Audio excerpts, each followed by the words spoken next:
Era un qualificato pubblico di imprenditori e di rappresentanti del settore agricolo e agroalimentare quello presente all'incontro con l'onorevole Paolo De Castro, presidente della Commissione Agricoltura del Parlamento Europeo, avvenuto a Verona nella sede dell'Informatore Agrario, storica rivista specializzata nel settore primario. La tavola rotonda è stata moderata dal direttore Antonio Boschetti. Come dice spesso anche De Castro, e non solo lui, non è la PAC che volevamo. È una PAC che complica molti aspetti burocratici, però diciamo che alla fine proprio la Commissione Agricoltura del Parlamento Europeo ci ha messo una pezza e la prendiamo così com'è. Per contro ci sono delle importanti novità su questa nuova PAC per quanto riguarda l'OCM unica e quindi l'organizzazione dei mercati, che è quello di cui parleremo proprio qui oggi, e soprattutto per quanto riguarda anche il secondo pilastro, dove sarà possibile con le risorse del secondo pilastro andare a finanziare anche sperimentazioni e innovazioni nel campo della copertura dei rischi dell'agricoltura, intendo dire proprio dei rischi connessi al reddito degli agricoltori. I temi affrontati nel faccia a faccia con De Castro sono di rilevanza strategica per il settore agricolo. Il problema, dunque, ne penso che è un disastro, nel senso che non ha proprio senso. Abbiamo fatto un'interrogazione multinazionale proprio già da tempo alla Commissione. Il problema è che è volontaria, non c'è un atto giuridico in Inghilterra. Non c'è una legge, allora potremmo intervenire in quanto la legge sarebbe diciamo, contro il diritto europeo, no? In questo caso è una volontaria decisione dei punti vendita, allora la possibilità di intervenire è legata alla dimostrazione che ci sia un danno alle esportazioni. Io credo che oramai siamo arrivati a dimostrare che questo danno c'è, perché a livello europeo, al Parlamento europeo, nella nostra Commissione sono circolati i dati non solo per l'Italia ma per molti paesi del sud dell'Europa, dati molto preoccupanti di un calo delle vendite per i formaggi, per i vini, per gli insaccati, i prosciutti, cioè lì dove c'è quella componente di grasso, zuccheri o sale, che sono i tre elementi che fanno scattare il famoso semaforo rosso. Quindi ben vengano le iniziative, ho letto che il Ministro Martina ha preso a cuore questa vicenda e quindi è importante che si crei questo asse forte Bruxelles-Roma per difendere un sistema che deve essere di trasparenza e di conoscenza. Noi siamo a favore dell'etichettatura d'origine dei prodotti, ma questo non deve essere un sistema che condiziona le scelte. Il semaforo non informa ma condiziona, e questo è l'elemento che differenzia ed è anche il motivo per cui siamo così profondamente contrari alla logica dei semafori, che avevamo bocciato, lo ricordo, il Parlamento europeo l'avevamo bocciata, infatti è vietata a livello di norma europea.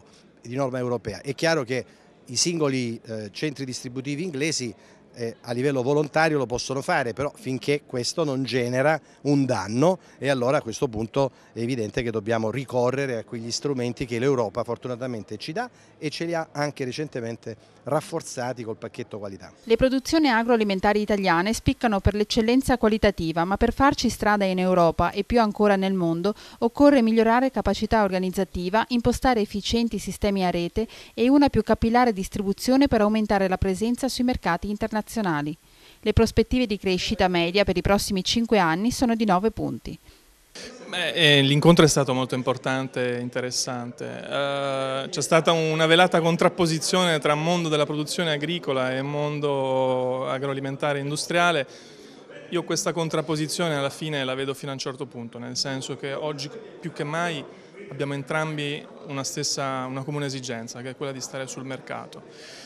E abbiamo anche dei comuni punti di debolezza, perché evidentemente se la pizza più consumata nelle case italiane è una pizza con un marchio straniero, un motivo c'è. Se il caffè, che è un vanto dell'Italia, ne hanno fatto un business due multinazionali, una americana e una svizzera, un motivo c'è. Se per venire al mio settore, quello delle DOP, se i formaggi italiani ne vendiamo in Germania soltanto pro capite 400 grammi e i tedeschi ci vendono 4 kg di formaggio tedesco per ogni italiano l'anno, evidentemente non siamo così bravi. Allora credo che il tema vero sia come affrontare il mercato in maniera più strutturata e meno frammentata per i prossimi anni, per intercettare le grosse opportunità che sul mercato in realtà ci sono. I ruoli dei consorzi. Il ruolo del consorzio in questo senso è proprio quello di fare da aggregatore di un sistema che per definizione è fatto da una realtà composita, quindi da tantissime piccole aziende che da sole farebbero fatica a stare sul mercato. Noi questo ruolo lo facciamo con determinazione. Abbiamo nel 2013 investito in maniera importante in alcuni mercati, per esempio in Germania, raddoppiando il fatturato, però per fare questa attività, per proseguirla in maniera efficace, abbiamo bisogno di risorse e in questo vogliamo sensibilizzare tutte le realtà, anche le realtà politiche, a non disperdere le risorse e non solo quelle economiche, ma proprio a promuoverci in un'ottica di sistema e a farlo veramente, perché non c'è più tempo da perdere. L'incontro ha focalizzato l'attenzione sui punti di forza e debolezza del sistema agroalimentare italiano. Uno di questi è stato individuato nella poca ricerca e sviluppo. Che dobbiamo rimetterci a correre perché il mondo corre, il mondo vuole prodotti, il mondo vuole migliorare la dieta laddove c'è gente che ancora soffre la fame e noi ci siamo illusi che il mondo sia a nostra disposizione. No. Anche noi sul nostro territorio dobbiamo fare di più di quello che soprattutto negli ultimi anni non abbiamo fatto, soprattutto in termini di miglioramento delle tecnologie produttive. Bisogna riprendere a correre, riprendere a investire, a darsi da fare. Non possiamo dire siamo i migliori del mondo, no, c'è gente che nel mondo corre di più perché ha fame. La vecchia Europa si è fermata. La vecchia Europa deve darsi una mossa e mettersi in corsa di nuovo. Nel 2013 l'export agroalimentare italiano ha toccato il suo massimo storico, arrivando a 33,4 miliardi di euro, più 5% rispetto al 2012, più 78% rispetto al 2002, ha evidenziato De Castro. A dispetto di questo record, sono ancora poche le imprese che riescono ad esportare. Nell'industria alimentare sono circa il 12%, in quella delle bevande arrivano al 50%. Insomma, si può fare di più.